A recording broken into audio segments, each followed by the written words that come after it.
Amici bellini, un campionato che volge quasi al termine, ci siamo, facciamo un recap. Alcuni di voi mi hanno scritto, ma le pagelle non le fai un secondo video? E io ho detto no, non le voglio fare le pagelle di Inter-Napoli perché loro non hanno voglia di giocare, io non ho voglia di fare le pagelle.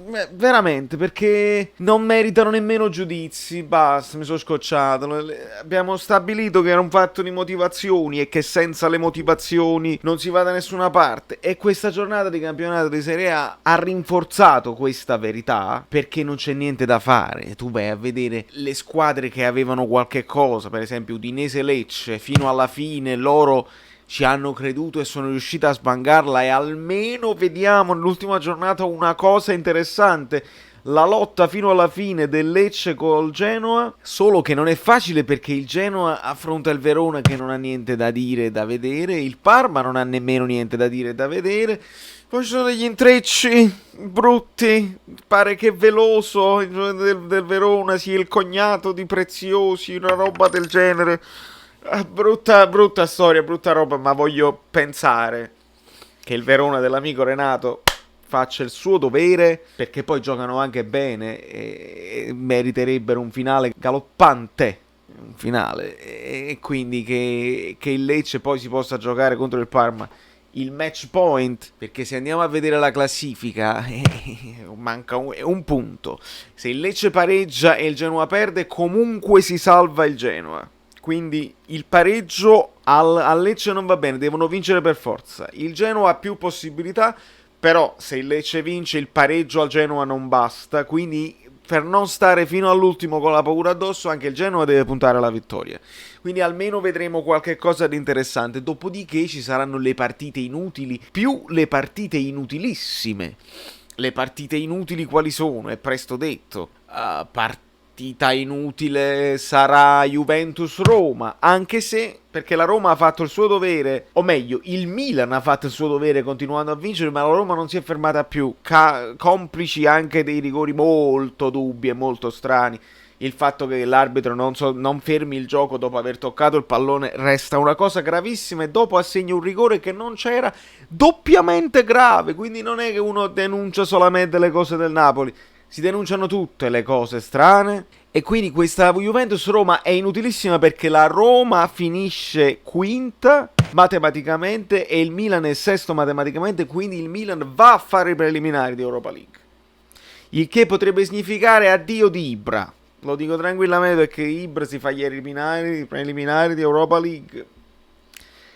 Probabilmente la trova una squadretta con cui farsi una Champions per sfizio oppure un'altra, una cosa, un progetto dove lui può sentirsi determinato. Non credo che resti al Milan, ho questa sensazione, poi dopo si vedrà. Inutilissima Brescia-Sampdoria, l'inutilità più assoluta. Poi ci sono quelle partite che potrebbero essere interessanti e belle. Atalanta-Inter per esempio, chi vuole arrivare, chi vuole essere milionario, chi vuole arrivare secondo, che ci sono comunque più soldi in palio al di là di tutto. Napoli-Lazio vale solo per Immobile, vale solo per se il Napoli vuole conservare il record di Higuain e quindi dare lotta, dare battaglia all'Immobile o meno, o consegnarglielo e così per sfizio togliere una cosa di Higuain che pure non sarebbe male. Secondo me inutilissima sarà Milan-Cagliari, inutilissimissima Spal-Fiorentina, Bologna-Torino, Sassuolo-Udinese per me è bella, ma perché il Sassuolo gioca di un bene. È questa la partita che ho scelto ieri, che ho visto. Ho visto il Sassuolo, ho visto il mio preferito vice Mertens Caputo, ho visto un Berardi che il tiro a giro che aspettiamo da Politano dalla destra, quello è quello di Berardi, non tanto quello di Politano, è proprio indovinata. E giocano bene ragazzi, 5-0, ma al di là del 5-0 giocano proprio bene a pallone, ci arrivano sia con due passaggi sia con l'attesa che si aprano i magli perforanti della squadra avversaria e De Zerbi sta facendo quel percorso che ha fatto Sarri l'altro in passato. Piaccia o non piaccia, ci sono è rischioso, un calcio che porta dei rischi, ma tant'è, ti diverti anche, se ti mentalizzi tutta la squadra. Locatelli è diventato un giocatore che non era così, non era così a tutto campo. C'è un regista che comunque aiuta la difesa, te lo ritrovi a prendersi i passaggi di tutti. Mamma mia, veramente una bella storia. E quindi niente, ci troveremo da uomo del sud a tifare per il Lecce fino alla fine, per un Liverani che comunque prova a far giocare la sua squadra a pallone, piuttosto che un Genoa che proprio veramente maluccio. E poi ci piace anche il Verona come gioca con Salem e Juric, quindi c'è tanto da guadagnare. Non mi dà fastidio il Parma Kulusevski perché i rigori, capito, inventati, quindi tanto di guadagnato devono perdere, quindi siamo mentalizzati. Io sono mentalizzato più verso domenica che non sabato verso Napoli-Lazio, che sarà un altro sperpeto. Il Napoli che stiamo aspettando questo sfaccimma di tweet ufficiale di De Laurentiis, tutti parlano via PEC, è fatta, è lo Osimhen, è ufficiale, hanno firmato qualsiasi cosa, non mancano le firme, manca solamente il tweet. Io dico sempre, come dice il mio amico Angioletto, che oramai voi conoscete, si crede alla notizia di mercato solo quando si vede in ritiro, con la maglietta quella dell'allenamento addosso. Prima non si crede, però in questo momento pare sia fattissima. E quindi Osimhen è l'uomo su cui puntare per aggiustare questo fatto che il Napoli non segna nemmeno per sbaglio.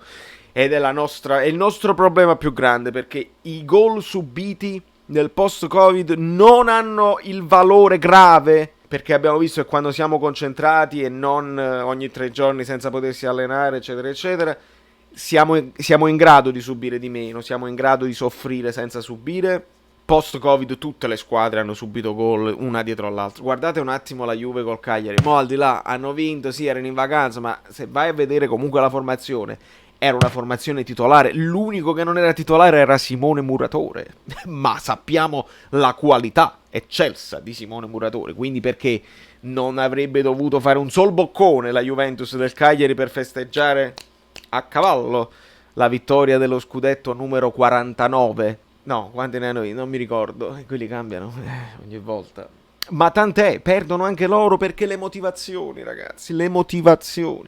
Senza le motivazioni non si cantano messe, non si fanno risultati, e l'abbiamo visto partita dopo partita. Il Napoli ne è l'esempio principe di questa Serie A. Speriamo che non ci cacchiamo sotto contro il Barcellona, nel senso che arriviamo troppo pompati per questa partita troppo importante, il pallone scotta e facciamo errori banali, perché poi può capitare anche quello. Se tu ci arrivi con la calma dell'outsider, te la puoi giocare a viso aperto, comunque senza timori. Se ci arrivi troppo con le gambe che ti tremano, puoi fare la brutta figura, e sarebbe un peccato aver sprecato tutte queste partite. Ci siamo fatti una palla così, non abbiamo visto giocatori nuovi, non abbiamo visto i vecchi essere competitivi e decisivi, e arriviamo a Barcellona e nemmeno facciamo una bella figura. Sarebbe grave, sarebbe deprimente, e metterebbe male il piede fuori dal letto per pensare alla stagione successiva. Questo che poi mi darebbe fastidio. Ma non pensiamoci, non ci pensiamo ancora. Probabilmente Road to Barcellona farò un video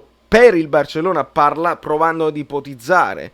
Me lo vado a studiare per bene, seguirò youtuber spagnoli e cercherò di darvi qualche primizia per quanto riguarda questa situazione qua del Barcellona, e per ipotizzare riguarderò anche l'andata, anche se sarà una partita diversa, senza Vidal, senza Busquets, però con Suarez sarà dura, è difficile da immaginare, ma tant'è. Da New York Valerio Fluido è tutto, la Serie A è finita, meno male, non ce la facevamo più, però c'è ancora la salvezza in bilico, è salito il Crotone, sale il Benevento, che restasse il Lecce, un po' più di sud.